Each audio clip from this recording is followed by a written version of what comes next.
She thought her irregular periods were just stress from her new job. Or could it be poor sleep?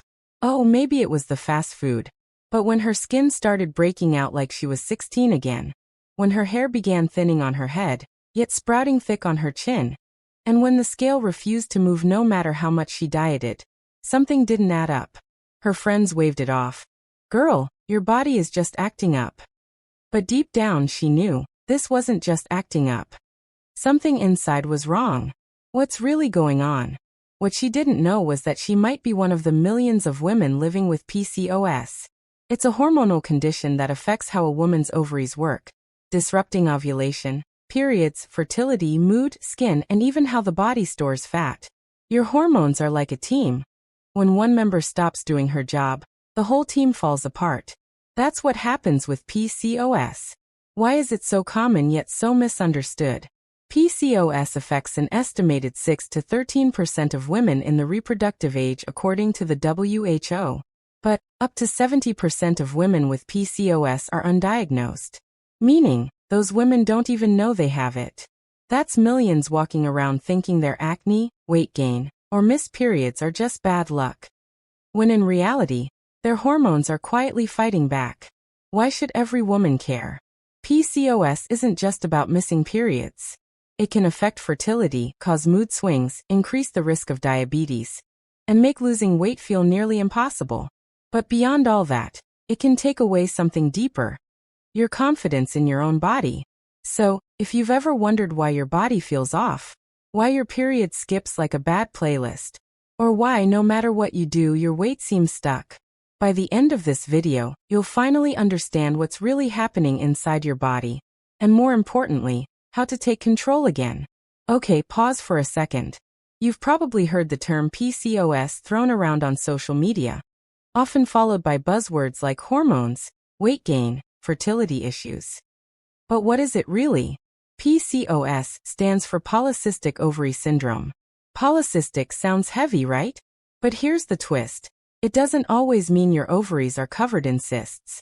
The word poly just means many, and cystic refers to those small fluid-filled sacs, or follicles, that can form when an egg doesn't mature properly. So it's not really a disease full of cysts.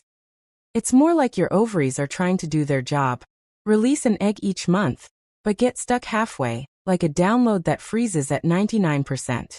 In a healthy cycle, your body releases an egg every month. But in PCOS, that release gets disrupted. Instead of one egg maturing and being released, several eggs start to grow and just pause. That's where the polycystic name comes from. Tiny immature follicles on your ovaries that never finish developing. This is due to hormones like insulin and androgens. This causes your ovaries to stop releasing eggs regularly, and your periods become unpredictable. There are a few main players in this hormonal drama.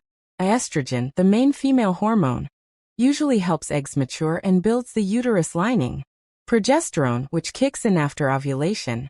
But in PCOS, since ovulation often doesn't happen, progesterone stays low. Androgens, which are male hormones, women have them too, just in smaller amounts. But in PCOS, they shoot up, causing acne, facial hair, and hair loss. Insulin, the blood sugar regulator. When your cells stop responding to it, your body makes more, and that triggers your ovaries to make more androgens. LH and FSH, brain hormones that tell your ovaries when to release eggs. But in PCOS, LH goes too high, and FSH stays too low, which disrupts ovulation. If all of these starts with hormones, why do so many women only find out after years of frustration, missed periods, and failed diets? Hold that thought. We'll come back to it when we talk about how PCOS hides in plain sight. Types of PCOS. Here's the thing some doctors never explain. PCOS isn't just one type. It wears different masks, and each one messes with your body in its own way. So if you've ever said, "I tried everything and nothing works," maybe, just maybe, you've been fighting the wrong type of PCOS. 1. Insulin-resistant PCOS. Let's start with the most common one. Insulin-resistant PCOS. This affects 50 to 70% of women with PCOS. Here, your body stops responding properly to insulin, the hormone that helps move sugar out of your blood and into your cells for energy. So your body makes more insulin to compensate, and that extra insulin tells your ovaries to make more androgens, the male hormones. And that's when the cycle begins. Irregular periods, stubborn weight around your belly, acne, and fatigue that hits like a truck. The worst part is that you can be eating healthy, but if your blood sugar keeps spiking, you're unknowingly fueling the imbalance. Here's a shocker. Some women with insulin-resistant PCOS aren't even overweight. Yep, it can hide behind a normal BMI. That's why doctors now test fasting insulin and HOMA-IR levels, not just glucose, to spot it early. 2. Inflammatory PCOS. Then there's inflammatory PCOS, the slow burn that often goes unnoticed. This one isn't about sugar, it's about inflammation. Chronic low-grade inflammation tells your ovaries, hey, something's wrong. And that stress triggers more androgen production. You might notice fatigue, bloating, skin flare-ups, or even joint pain. Blood tests sometimes show high CRP, C-reactive protein, or elevated white blood cells. Little clues your immune system's been fighting something it shouldn't. The culprits are often processed foods, lack of sleep, smoking, or hidden gut issues. It can be fixed by indulging an anti-inflammatory lifestyle. Think omega-3s, colorful veggies, good sleep, and managing stress like it's your side hustle. But don't just grab any random bottle from the shelf. Always talk to your doctor first. Freeze post-pill PCOS. Now this one's tricky. Post-pill PCOS. Some women come off birth control, and suddenly their cycles vanish, acne flares, and hair starts shedding like crazy. It's not that the pill caused PCOS. It's that your body's trying to find its rhythm again. The pill suppresses ovulation for years, so when you stop, your ovaries go, wait, what were we doing again? This type often corrects itself within 3 to 6 months, but during that time, the symptoms can feel like chaos. Supporting your hormones naturally, through sleep, healthy fats, and blood sugar balance, helps your body regain its groove faster. 4. Adrenal PCOS. And finally, adrenal PCOS. This one's powered by stress hormones, not insulin. When your brain senses chronic stress, from work, trauma, or even overexercising, it triggers your adrenal glands to release more DHEAS, a type of androgen. With this, you might not have insulin resistance, but you'll still see acne, irregular periods, and fatigue that coffee can't fix. Stress management is essential here. Easier said than done, but sleep, mindfulness, and cutting back on caffeine can literally rebalance your hormones over time. So for types, 4 different root causes. And that's why one-size-fits-all advice doesn't work for PCOS. What works for your friend might do nothing for you, or worse, make it harder. The key is understanding your type, then tailoring your treatment plan around it. Because once you know what's driving your PCOS, you finally know how to fight back. That is why you should visit your doctor for proper diagnosis, ASAP. Now let's discuss the root causes and risk factors. You know what's crazy? PCOS isn't just one thing gone wrong. It's a whole storm of little imbalances that pile up over time. You don't just wake up one day with PCOS. It's like your hormones have been whispering for years, and no one was listening. First, let's talk about genetics. If your mom, sister, or aunt had irregular periods, excess hair growth, or fertility struggles, you might be carrying a similar genetic trait. Studies show PCOS often runs in families, passed through genes that affect insulin and hormone regulation. Genes might influence PCOS, but environment also triggers it. 2. Insulin resistance. Now this one's a big deal. Insulin resistance means your body isn't responding well to insulin, so it keeps producing more to get the job done. But those extra insulin levels push your ovaries to make more androgens, the hormones behind acne, missed periods, and that stubborn belly fat. It's like your pancreas is screaming to be heard, and your ovaries are the ones paying the price. Here's the wild part. Insulin resistance can show up even if you're thin. Yep, PCOS isn't just a weight issue. It's a metabolic issue that hides in plain sight. 3. Chronic inflammation. Then there's inflammation, the kind you can't always see. Chronic inflammation acts like a slow, silent fire that burns your hormone balance from the inside. It can come from processed foods, poor sleep, stress, or even gut issues. Inflammatory signals tell your ovaries to ramp up androgens again, and the cycle continues. This is why anti-inflammatory diets, rich in omega-3s, berries, and leafy greens, actually help restore balance. 4. Environmental endocrine disruptors. Here's one you probably didn't expect. They are present in everyday chemicals, in plastics, makeup, or even receipts, and can mimic hormones inside your body. These are called endocrine disruptors, and they confuse your hormonal signals, tricking your body into acting like it's in chaos. BPA, phthalates, parabens, all linked to increased risk of PCOS symptoms. Switching to glass bottles, fragrance-free skincare, and avoiding BPA plastic are small changes, but they make a huge difference over time. 5. Stress and sleep disturbances. You've heard of the fight or flight response, right? Well, your body can't tell the difference between real danger and a stressful job or all-nighter. Chronic stress raises cortisol, which tells your adrenal glands to produce more DHEAS, another androgen. And just like that, your hormones go off rhythm, again. One of the simplest PCOS treatments doesn't come in a pill. It's 7 to 8 hours of real, deep sleep. 6. Sedentary lifestyle. When your muscles stay inactive for too long, your cells become less sensitive to insulin. That's why even gentle movement, walking, yoga, dancing, helps reset hormone sensitivity. You don't need to burn it all off. You just need to move. Movement tells your body, hey, I'm alive, you can relax now. 7. Obesity. Let's clear this up once and for all. Obesity doesn't cause PCOS, but it can make symptoms worse. Extra fat tissue can boost estrogen and insulin levels, feeding back into the hormonal imbalance loop. But here's the empowering truth.